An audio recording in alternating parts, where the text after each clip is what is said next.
ذكر تزاوج مع الانثى وشفتوهم بعينيكم، ولكن ملي كتمشيو للعش ما كتوجدوش البيض.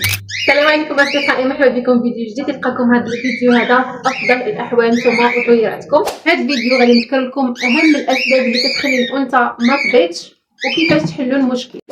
اول سبب هو السبب الكلاسيكي واللي كيوقعوا فيه كاع المبتدئين، هما انهم كيخليو الكوبله ديالهم تزوج وهما باقي ما وصلوا لسن التزاوج. والسن الصحيح اللي كنقول لكم باش تزوجوا الطيور ديالكم هو طائر ملي كيكون عنده من 10 شهور للفوق، كيكون تما ناضج وعارف راسو اش كيعمل. بالنسبه للانثى الا تزوجات قل من 8 شهور كيكون الجسم ديالها ضعيف، باقي ما عندها القدره باش تنتج البيض. نصيحه الصبر حتى يكملوا السن المناسب ديالهم باش تكون العمليه التزاوج صحيحه وتكون الانثى كتبيض. ثانيا نقص في التغذيه. الا كان نقص في التغذيه فهذاك سبب رئيسي ان الانثى ما تكونلكش البيض، لان كيكون نقص في التغذيه فالانثى ما عندهاش باش تكون لك البيض. حاولوا ان قبل ما تزوج الانثى بشهر توجدوها وتعطيوها البيض مسلوق، تعطيوها الفواكه، تعطيوها مكملات الكالسيوم اللي كتساعدها بانتاج البيض. السبب هو عدم توفر القفص على عش. الا حطيتي غير قفص للكوبله كن اكيد ان الانثى ما غاديش تبيض، لانها غادي تخاف على البيض ديالها وبالتالي ما غاديش تبيض، لان ما كيتوفرش على عش. ضروري ما توفر العش، وضروري ايضا ما توفر مواد تعشيش وهي النجاره. راه حتى ما حطيتيش النجاره وديجا كنتي شريتي واحد الكوبله اللي هي ديجا كانت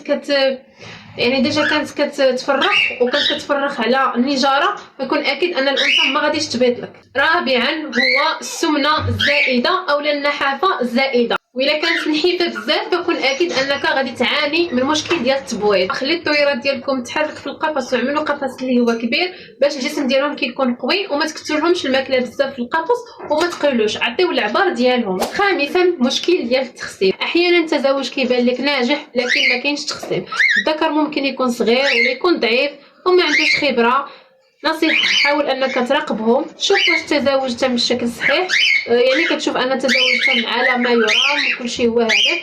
اذا بنتي شك واخا غير شويه بدل الذكر وخليه ياخذ واحد الوقت هو بوحديته، عطيه الماكله مزيانه، تهلا فيه بروتينات فيتامينات، وخلي الانثى مع ذكر اخر.